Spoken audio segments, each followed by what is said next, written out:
Okay guys, I'm here with Artie from Sydney. He's one of Australia's hottest salsa dancers at the moment.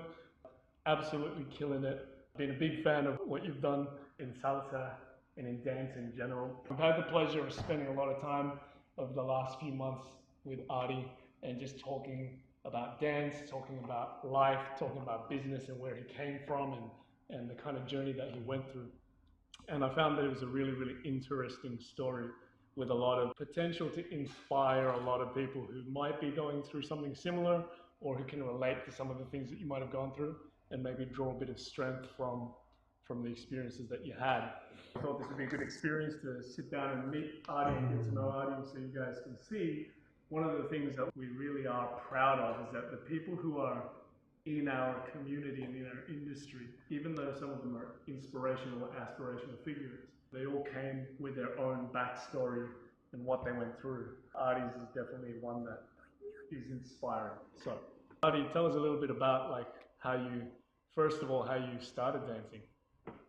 I started dancing salsa when I came to Australia. I used to live in the Islamic Republic of Iran and I grew up there actually. I moved to Australia when I was about 15 or 16.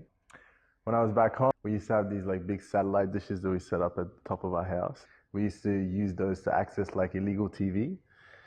So normal TV, everything was censored and there wasn't much on it. But I used to get access to the channels that we didn't have access to back home. And over then I used to watch So You Think You Can Dance when I was a kid and Dancing with the Stars. And I used to always be like, one day I'm gonna go to a country where I can learn that and do it. And then once I came to Australia, I was like, I definitely have to go and give it a try because I didn't have the opportunity to do that when I was back in home. But as soon as I came here, I was like, I have to do it. I remember when we were kids, when I was a teenager, the movie Step Up had just came out. And in Iran, there's not that many people who dance or just dance at all. We used to catch up with some of our friends and try to practice some of the moves that we've seen in the movie in the parks. And we used to get chased by the moral police. So the moral police used to chase us. We used to practice parkour to try to get away from the stuff like that. Because it wasn't allowed. Yeah. It was just frowned upon or something like this. Yeah, so dancing is illegal in Iran. You're not allowed to touch another woman. Even break dancing or anything like that. Just any expression. Yeah. Okay, so Yeah. did you start dancing? So you started dancing in Iran. Yeah, I used to do popping and locking, and I used to watch the movies and stuff like that that would come out, and I used to be like, yeah, I really want to learn that, so I'd practice. So I started with a bit of popping and locking and a bit of street dance, and then when I moved to Australia, I kind of learned salsa. That's how it started. Right, okay. So when you were in Iran, you never really wanted to, salsa was never a thing. It was only when you came here. No. I always wanted to dance salsa. I always wanted to learn salsa, but I just never had the opportunity to in Iran because there's obviously no salsa dancing in Iran, or there's no classes or anything of that sort. Right. Yeah. So when you came here, how did you first get started with salsa? Well, I actually had a family friend of ours who used to dance, used to run these charity hip hop slash salsa classes, and that's how I started just learning the absolute basics, so your basic steps, your side basics, all that really basic stuff. And then after that, I did some classes at Salsa Connection in Adelaide. And then from there, I moved to Sydney, started training with Oliver, and I started dancing at LDA full time. And yeah, just one after the other kept going. Cool. So is dancing something you always wanted to do as a career, or you something you just kind of just fell into it because as you started dancing, you found that you excelled in that, and it was just a natural progression to doing it as a profession? Yeah, no, dancing was never a really option for me to do it as a profession because from my family background and the place I came, dancing is not a thing, in the Persian, in our family and stuff like that. Persian culture has a high emphasis on education and becoming a doctor, all those proper jobs and proper professions. So my family always wanted me to finish my uni degrees and do something that's more along the lines of doctor, engineer, lawyer sort of thing. So that was always my aim, and then I started a degree in radiography, and then I transferred from radiography to sonography, and then I transferred from sonography to business, and then at one point I was like, I just want to dance. I just want to dance. But yeah, there's been times where I've thought about it more of a profession There's been times that I've kind of come in and out of it, to be honest with you. I came to Melbourne at one point and had a like full-time professional dance course here. But it used to be always like, I never thought that I would achieve the amount that I did. And so I've been lucky to have the support of the people around me and have the achievements that I've had. And so at one point it was just like, this is what I'm meant to do. So you mentioned the achievements and what you've managed to achieve in your short time dancing. What are some of those things? Well, obviously I've competed in multiple different championships and I've won a few, but I think the biggest achievement for me is the fact that this last year I've been able to travel to 15 different countries and all around Australia and being able to showcase my work and share the stuff that I'm passionate about with different people from different parts of the world. So I think to me that was the most valuable achievement of mine, just being able to share my love and passion in so many different places of the world. So that's been my number one achievement. Right, okay. Well, I mean, as a full-time dancer, there's a lot of demands on you from a personal standpoint, from a mental standpoint. You have to always be on top of your game, especially if you're dealing with a lot of different people as well. You need to always hone your teaching skills, your communication skills, your people skills, and your dealing with conflict and all this kind of stuff, and really learn how to mentor people and take them under your wing to share your passion. But then there's also like the physical aspect of it, which is a really, really, really demanding thing, right? So Yeah. how many days a week do you find yourself dancing? 7 days a week. 7 days a week, right? Yeah, So definitely. So I that's teach I teach classes in Sydney from Monday to Thursday, and then on weekends I'm always traveling to an event or a festival or a different part of the world. You know what I mean? Dancing. So I'm dancing 7 days a week, definitely. Whether it's my own training, whether it's teaching, whether it's performing, whether it's just being at events and festivals and dancing with people. that's very demanding physically. Like, I mean, how old are you? I'm 20, about to turn 24 tomorrow. 24 tomorrow. It's your birthday tomorrow. Yeah. At 24, you must be full of energy. But even though you're young, it is very physically demanding. So how do you keep up with the demands of the job, of the career? Well, it's definitely not easy. Dancing is definitely a very image conscious industry. So it's an industry where you're constantly being seen and looked at, and you're constantly in a position of where you're like presenting your work and yourself as an art form. And so your physique is kind of like your tool, your work. Like without your physique, like you can't dance. So yeah, you're always in this position where you have to make sure that you're fit, you're in shape, that you're likable, that you're aesthetically looking good. And it could be a very dangerous thing because it leads to a lot of different problems. But at the moment, what I'm doing physically to keep in shape and to be part of the industry and to look good enough for the industry, I pretty much train like 7 days a week in the gym, try to follow different diets. I've got a personal trainer. So I work quite hard to stay in shape. And I think being a part of an image conscious industry kind of promotes and also provokes me to have to do that. You know what I mean? So have you always been that kind of person, always on top of the physical aspect of it, making sure that you're in the best shape and peak physical condition and the body image and that stuff? Have you always been comfortable with that? Because I know a lot of people find it hard to relate to someone who is operating at a high level physically, and for a lot of those people, it's like they have this assumption that if someone looks like that, then they always look like that, and it came naturally to them, or they were blessed or lucky, or that they just haven't. If they haven't got it, then they're never going to have it. So, what do you think about that?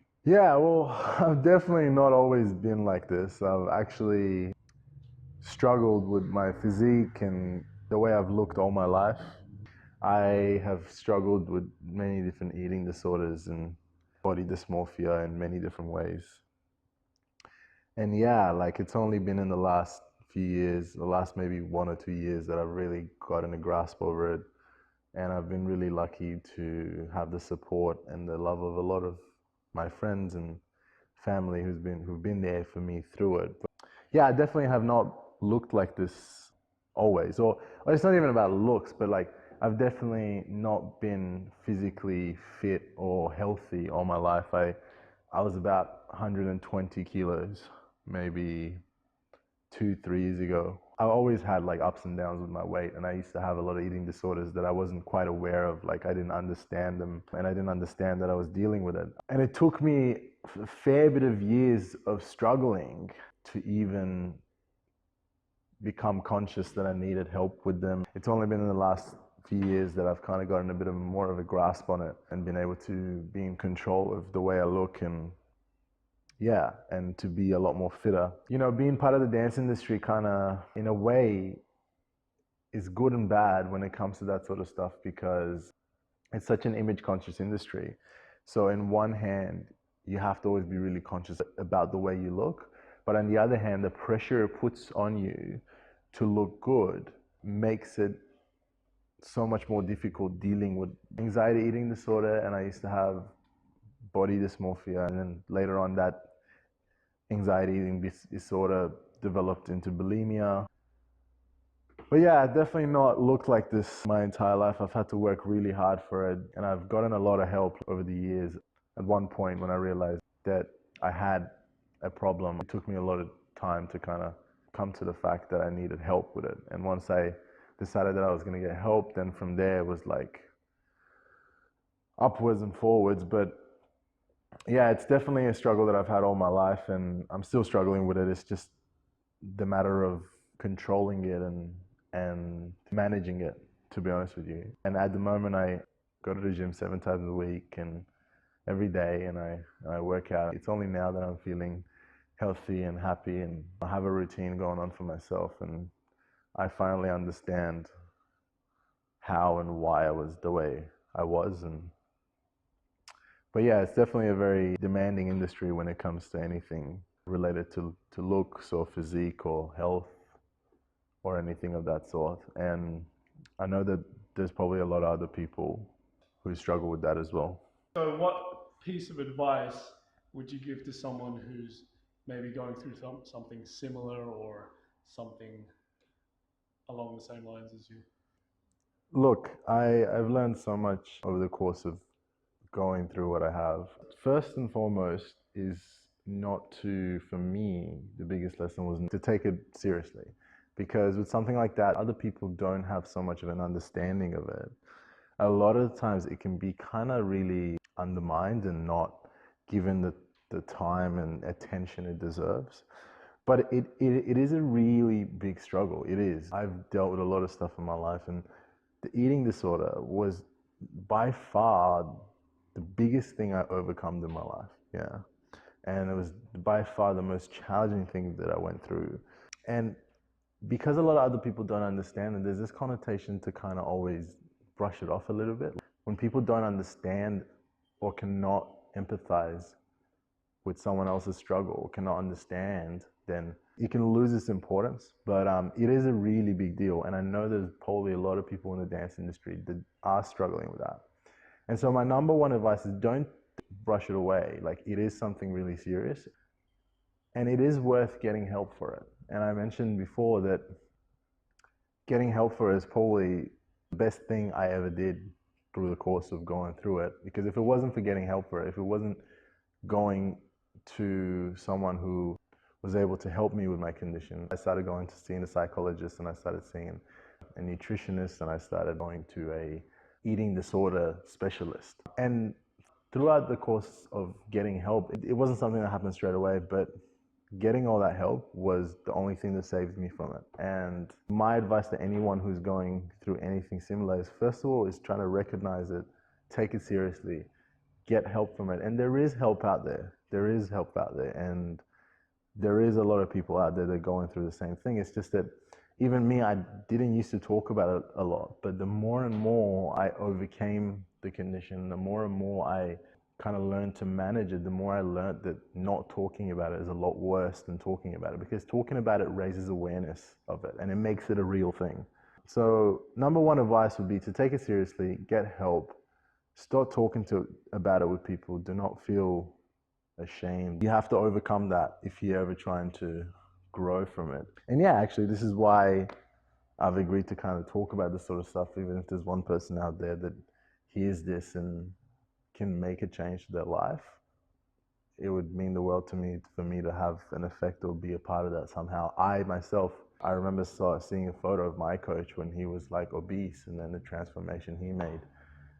And that was so inspiring to me that if someone else has done it and someone else has made that transition, I can do it as well. So there is hope and there is light in the end of the tunnel. You just have to seek it and get help for it. Cool. Well, thank you for sharing your story. And I'm sure there's people out there who will be helped by hearing what you had to say. And if you guys want to find out more, just follow Artie. He's on your own social media, right? Yep. Where are you at? On Instagram or Facebook? I'm both on Instagram, on Facebook, Artia Zandian, Artia, and then Zandian, Zandian. So follow me, send me a message if you want to talk, if there's anything that I can help with, shoot a message through. I would be more than happy to kind of be part of someone else's journey, because there were people that helped me through mine. So. Well, man, again, thank you for your time, and we wish you all the best in the upcoming comps, man, and look forward to seeing you again soon back here in Melbourne. Yeah, sounds good. Thank you for man. having me.